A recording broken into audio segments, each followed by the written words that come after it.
नमस्कार। तो बढ़ते हैं कहानी में आगे चल के अगले भाग के साथ। गांव वालों की चीखें अधिराज को तीर की तरह चुभ रही थी। गुस्से से भौहें तन गई थी उसकी और अब अपने कुर्ते की बाजुओं को मोड़ते हुए वो सब देखता हुआ गांव से बाहर की ओर निकल आया था, जहां सामने ही उसकी गाड़ी खड़ी थी।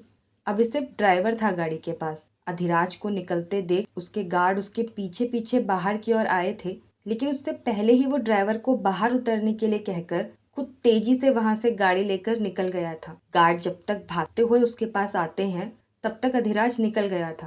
वो पूरी स्पीड में 10 मिनट में अपनी हवेली के बाहर था, जहाँ दादी सा, भूमि जी, अनुष्का और मौली बैठक में ही बैठे सबका इंतजार कर रहे थे और दादा सा कुछ सोचते हुए बेचैनी से घूम रहे थे। लेकिन तभी उन्हें अधिराज बाहर से अंदर की ओर आते हुए दिखता है तो भूमि जी अधिराज की ओर बढ़ती उससे पहले ही वो बिना किसी की ओर देखे गुस्से से दंदनाते हुए अपने कमरे में जाकर अपनी कबर्ड से गन निकालकर अपने कुर्ते की जेब में रखते हुए सीधा नीचे की ओर आकर बाहर निकल जाता है और फिर गाड़ी स्टार्ट कर अपने घर से निकल जाता है। भूमि जी और मौली उसे आवाज देते रह जाते हैं, लेकिन वो सब अनसुना कर निकल गया था। पर सब इतना समझ गए थे कि अधिराज बहुत गुस्से में था। तो भूमि जी दादा सा के पास आकर कहती है, बापू साहब फोन कीजिए अधिराज को और उसे घर वापस बुलाइए। आपने देखा ना वो कितना गुस्से में था और उसका गुस्सा काल है। वो जिस तरह आज निकला है कुछ अनर्थ हो जाएगा बापू साहब। आपके अलावा वो किसी की बात नहीं सुनेगा। जिस पर अब तक बेचैन नजर आते दादा सा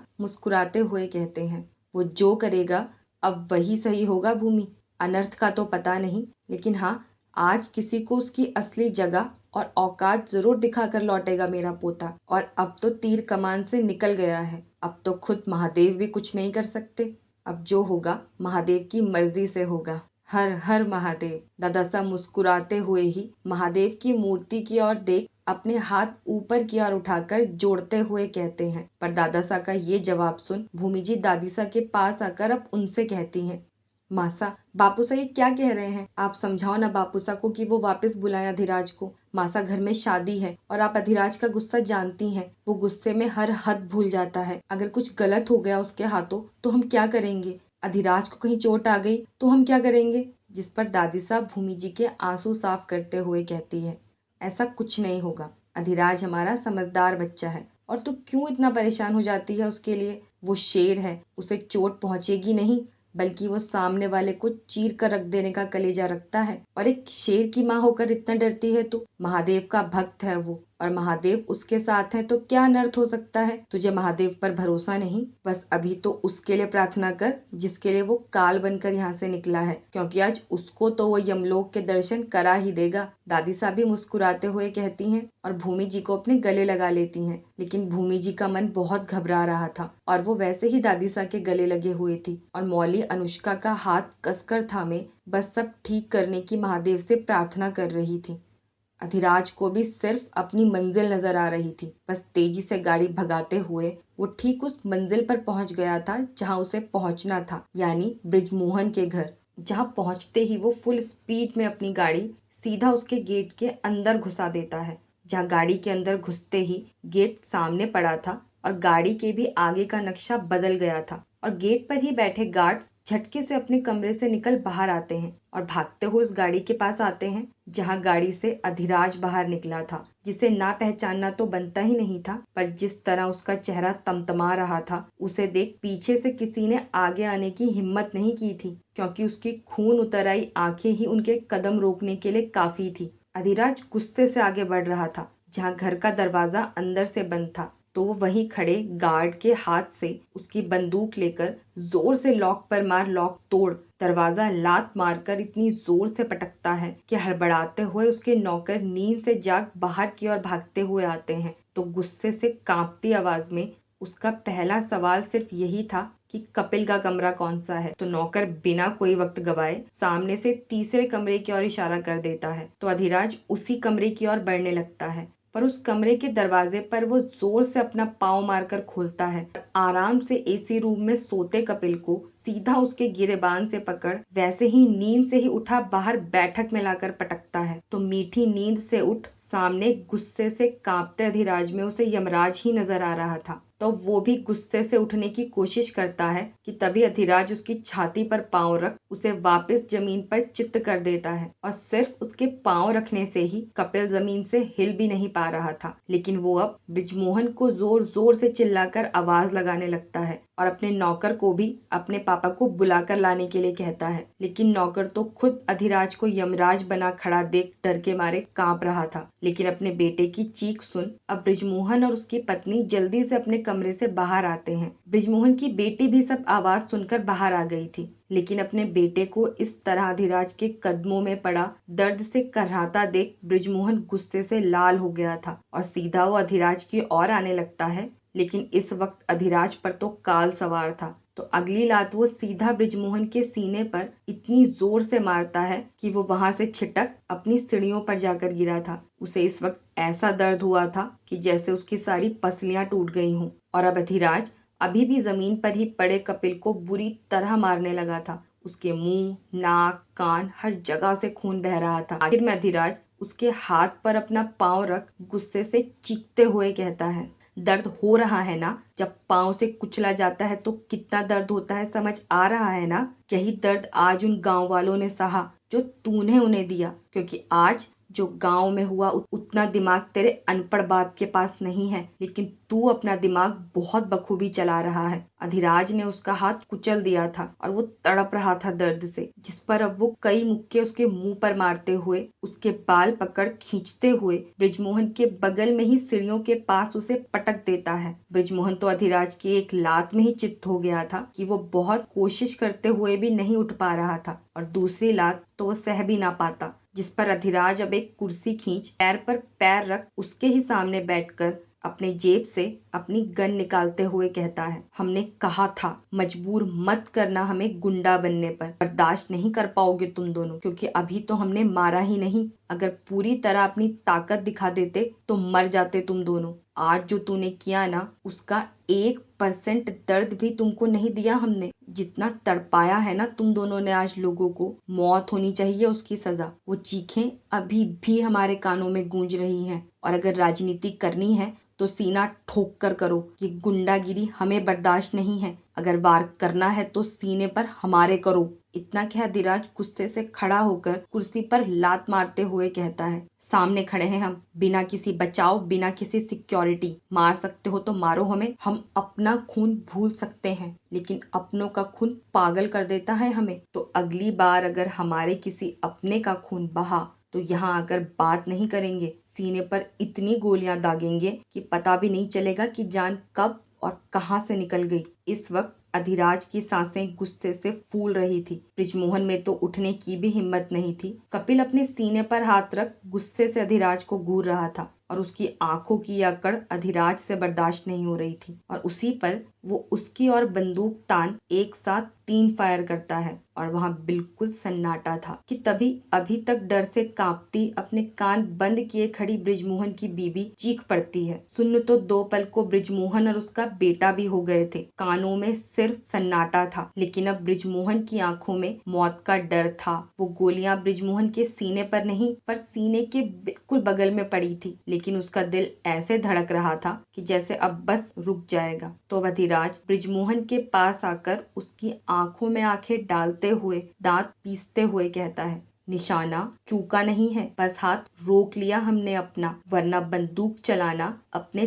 दादा साहब से सीखा है, और वो कितनी अच्छी बंदूक चलाते हैं ये बताना तुझे जरूरी नहीं। कहा था हमने कि यहाँ राजा और गुंडा सिर्फ एक है, तो खुद को बहुत बड़ा गुंडा समझने की कोशिश करना भी मत। अभी असली रूप नहीं देखा है तुमने हमारा, और आज जो निशाना चूका वो कल बिल्कुल निशाने पर होगा। अगर आज हुए हादसे में किसी की भी जान गई तो कल का दिन तेरा आखिरी दिन हम लिख देंगे। तो महादेव से प्रार्थना करना कि सब ठीक रहे, और आगे से कुछ भी करने से पहले ये जो एक तरफ 3 गोलियां और दूसरी तरफ अधमरा बेटा पड़ा है ना, उसे देख लेना, वरना अगली बार पहले इसे पूरा मारेंगे और फिर तुझे ये 3 नहीं बल्कि बढ़ाकर गोलियां वापस करेंगे। और अगर जिगर में दम है ना तो कर देना पुलिस कंप्लेन और बता देना कि तुम दोनों को ये मरने की हालत में अधिराज सूर्यवंशी ने पहुंचाया है। हर हर महादेव। अधिराज के आवाज का खौफ इस वक्त सिर्फ उन दोनों की आंखों में ही नहीं बल्कि बृजमोहन के घर की दीवारों से टकराकर भी गूंज रहा था। अधिराज के जाते ही अब बृजमोहन की पत्नी और बेटी भागते हुए उनके पास आते हैं। बृजमोहन की पत्नी तो अपने बेटे को देखने लगती है और उसकी बेटी बृजमोहन के गले लग रोने लगी थी, लेकिन इस वक्त दोनों बाप बेटों के चेहरे पर सिर्फ अपनी मौत का डर था, जो अभी अभी उनके सिर से बहुत मुश्किल से टला था। और अब अधिराज का ये रूप वो अपनी जिंदगी में कभी नहीं भूल पाने वाले थे। वहीं सभी घायलों को हॉस्पिटल लाया जा रहा था। जो भी डॉक्टर नाइट शिफ्ट में थे, उन्हें सबसे पहले जिन घायलों को हॉस्पिटल लाया जा रहा था उन्हें अटेंड करने के लिए कहा गया था, और जिन डॉक्टर्स की जरूरत थी उन्हें तुरंत हॉस्पिटल आने के लिए कॉल करने को कहा गया था। अखिलेश जी और नकुल भी सभी पेशेंट्स को अटेंड कर रहे थे। नकुल एक वार्ड से निकला ही था कि तभी उसकी असिस्टेंट डॉक्टर मानसी भागते हुए उसी के पास आकर नकुल को रोकते हुए कहती है, नकुल सर, वो जिस पेशेंट को आप लेकर आए थे उनकी एमआरआई स्कैन और बाकी ब्लड रिपोर्ट्स आ गई हैं। सर, ब्लड बहुत ज्यादा लॉस हो गया है, कीलें काफी अंदर तक गड़ी हैं, शायद जोर से जमीन पर गिरे होंगे तो ब्लड क्लॉटिंग के चांसेस हैं। कंटिन्यू वाइटल्स गिर रहे हैं और बीपी और ऑक्सीजन लेवल तो लगातार गिरता ही जा रहा है। कौन हैंडल कर रहा है उन्हें? रंजन सर हैंडल कर रहे हैं उनका केस। रंजन सर सीधा उन्हें ऑपरेशन थिएटर ले जाने की बात कर रहे हैं, लेकिन सर बिना पेशेंट को स्टेबल किए ऑपरेट करना बहुत बड़ा रिस्क है। मानसी के कहने पर नकुल सारी रिपोर्ट्स देखकर उसके हाथ में वापस देते हुए सीधा आईसीयू की ओर आ जाता है। नकुल आईसीयू में पहुंचता है तो रंजन पेशेंट को ऑपरेशन थिएटर में भेजने की तैयारी में था। तो नकुल सबसे पहले वाइटल्स और पेशेंट की कंडीशन देखता है तो ऑक्सीजन लेवल लगातार गिर रहा था, जिस पर वो अब रंजन से पूछता है, पेशेंट बिल्कुल स्टेबल नहीं है तो ऑपरेशन कैसे पॉसिबल है डॉक्टर रंजन? इतना ब्लड लॉस है, कंडीशन लगातार खराब हो रही है, तो अगर ऑपरेशन टेबल पर सिचुएशन को कंट्रोल नहीं कर पाए तो हम किसी कीमत पर इन्हें नहीं बचा पाएंगे। डॉक्टर नकुल, मैं आपका कंसर्न समझ रहा हूँ, लेकिन इतना वक्त नहीं है हमारे पास कि हम इनके स्टेबल होने का वेट करें। आपने एमआरआई स्कैन देखा है ना कि जो कीलें अंदर धसी हैं उन्होंने स्कल को कितनी बुरी तरह डैमेज किया है। अगर अभी ऑपरेट कर उन्हें नहीं निकाला तो ब्रेन डेड होने में ज्यादा समय नहीं लगेगा। तो हमारे पास सिर्फ यही ऑप्शन है कि रिस्क हमें लेना होगा। पर रंजन के इस जवाब पर नकुल गुस्से से उसे घूरते हुए मानसी को देखते हुए कहता है, मानसी, अखिलेश सर ने क्लियरली इंस्ट्रक्ट किया था कि अगर जरूरत पड़े तो जिस डॉक्टर की जरूरत हो उसे कॉल करके बुलाया जाए, तो इमीडिएट कॉल डॉक्टर शेखर। उन्हें कॉल कर 15 मिनट में यहाँ पहुँचने के लिए कहो और अब वो इस केस को हैंडल करेंगे और उनके आने तक पेशेंट ऑपरेशन थिएटर में नहीं जाना चाहिए। इतना कह नकुल सामने खड़ी नर्स से जल्दी ही ऑक्सीजन लेवल को बढ़ाने और अपने बताए इंजेक्शन को तैयार करने के लिए कहता है, और शेखर के आने तक वो खुद वहीं रुक पेशेंट को स्टेबल करने की कोशिश कर रहा था। लेकिन शेखर का नाम सुन रंजन के गुस्से का पारा 7वें आसमान पर था, जिस पर वो कुछ नहीं देखता। वो सीधा नकुल के पास आकर उसका हाथ पकड़ उसे आईसीयू से बाहर लाकर थोड़ा जोर से बोलता है, मैं भी ये केस हैंडल कर सकता हूँ डॉक्टर नकुल, सिर्फ शेखर ही एक बेस्ट सर्जन नहीं है, मैंने भी कई ऐसी कॉम्प्लिकेटेड सर्जरी की है, पर अब क्यों सिर्फ हर सर्जरी में डॉक्टर शेखर के अलावा कोई नाम मैं सुनता ही नहीं हूँ? भगवान है क्या वो जो बस सब वही कर सकता है? पर तभी नकुल गुस्से से उसके कॉलर पकड़ते हुए कहता है, सबसे पहले तो ये अपनी आवाज नीचे रखकर बात कर। अगर अगली बार आवाज ऊंची हुई तो इस हॉस्पिटल से बाहर का रास्ता दिखाने में 2 सेकंड का वक्त भी नहीं लगेगा मुझे। पेशेंट की जान बचाना तेरा फर्ज है, कोई एक्सपेरिमेंट करना नहीं। और सबसे पहले जो ये तेरी ईगो है ना, उसे साइड रख और फिर सोच कि शेखर को नीचा दिखाने में तूने खुद को कहां से कहां ला दिया है। आज एक बेस्ट न्यूरोसर्जन ये कह रहा है कि वो पेशेंट को बिना स्टेबल किए, इतनी ब्लीडिंग होने के बाद, इतनी बुरी हालत में सीधा ऑपरेशन थिएटर में ले जाकर उसको ऑपरेट कर दो। लेकिन इतना ओवर कॉन्फिडेंट तूने जो ट्रीटमेंट स्टार्ट किया है वो भी देखा मैंने। अगर ऑपरेशन के वक्त पेशेंट सर्वाइव नहीं कर पाता तो क्या सेकंड प्लान था तेरा? कुछ नहीं, बस था तो टोटल रिस्क। अगर उसकी बॉडी में इन्फेक्शन फैल जाता, उसको पैरालिसिस अटैक आ जाता, तो कुछ सोचा इस बारे में तूने? या सिर्फ कहीं शेखर के हाथ ये केस ना पहुंच जाए तो पेशेंट के जान के साथ खेलने को तैयार हो गया? अधिराज का पेशेंट है ये, अगर इसे कुछ हो गया तो सबसे पहले तुझे ही जान से मार देगा वो। अच्छा, और अगर शेखर भी इस पेशेंट को नहीं बचा पाया तो अधिराज उसे भी जान से मार देगा? क्या ये सिर्फ गुस्सा मेरे लिए ही होगा? ये तुझे बहुत जल्द पता चल जाएगा कि क्या होगा और क्या नहीं। और आगे से अपनी हद में रहना, वरना आज मैं बहुत कुछ लिहाज कर गया, आगे नहीं करूंगा। इतना कह नकुल वापस आईसीयू में चला गया था और रंजन गुस्से से ही आईसीयू से वार्ड की ओर आ जाता है। मानसी के शेखर को किए इमरजेंसी कॉल पर कि नकुल ने उसे तुरंत हॉस्पिटल पहुंचने के लिए कहा है, तो शेखर उसी वक्त घर से निकल गया था और लगभग 15 मिनट में वो हॉस्पिटल पहुंच गया था, जहां आईसीयू पहुंचते ही उसे अधिराज से फोन पर बात करता नकुल उसे बाहर ही मिल जाता है। अधिराज सब घायलों के बारे में पूछ रहा था, जिनके बारे में नकुल उसे सब बताता है, लेकिन वो उसे हॉस्पिटल आने से मना करता है क्योंकि खबर फैलते ही हॉस्पिटल के बाहर मीडिया का जमावड़ा था और अभी उसका मीडिया से दूर रहना ही ठीक था। और वो उसे हर अपडेट देने की बात भी कहता है, पर अभी उसे घर जाने के लिए कहता है। लेकिन तभी शेखर उसके पास पहुंचता है तो वो फोन कट करता है, जिस पर शेखर उससे सवाल करता है, भाई साहब मानसी का कॉल आया था, कोई इमरजेंसी है? और ये बाहर इतना मीडिया क्यों इकट्ठा है? काफी लोग भी जमा है कॉरिडोर में। वो सब मैं बाद में बताता हूँ। एक काफी क्रिटिकल पेशेंट है, कल्ब बुरी तरह डैमेज है, ऑपरेट करना होगा बट रिस्क बहुत है क्योंकि पेशेंट स्टेबल नहीं है, ब्लीडिंग बहुत ज्यादा हो चुकी है। ब्लीडिंग तो रोक दी है पर फिर भी पेशेंट स्टेबल नहीं हो पा रहा है। शेखर उनकी सारी केस हिस्ट्री तुम्हें मानसी दे देगी, लेकिन अभी हमारे लिए सबसे बड़ा डर ये है कि कहीं बॉडी में इन्फेक्शन न फैल जाए। लेकिन कुछ भी करके तुम्हें पेशेंट को बचाना होगा। मैं अपनी पूरी कोशिश करूंगा। मैं पेशेंट को देखता हूँ, फिर आपसे बात करता हूँ। इतना कह शेखर सीधा आईसीयू की ओर चला जाता है। अंदर आते ही वो पहले खुद को सैनिटाइज कर कपड़े चेंज करता है और अपने ग्लव्स पहन मास्क को मुंह पर लगाते हुए तब पेशेंट के पास आता है। मानसी उसे पेशेंट की सारी हिस्ट्री बताती है तो शेखर पेशेंट को चेक करता है। ऑक्सीजन लेवल अभी भी काफी कम था, जिससे बीपी और पल्स बहुत ज्यादा फ्लक्चुएट कर रही थी। तो शेखर उसका एमआरआई और बाकी रिपोर्ट्स देख सबसे पहले कुछ दवाएं चेंज करता है और ओटी को भी तैयार रखने के लिए कहता है। वही रंजन अपनी गलती मानने को तैयार ही नहीं था। वो इसे भी अपनी ईगो पर ले रहा था। वार्ड में कुछ पेशेंट्स को हैंडल करने के बाद वो गुस्से से ही अपनी केबिन की ओर बढ़ रहा था कि तभी उसे मानसी शेखर की केबिन से निकलती हुई नजर आती है। तो वो उसे रोकते हुए कहता है, डॉक्टर मानसी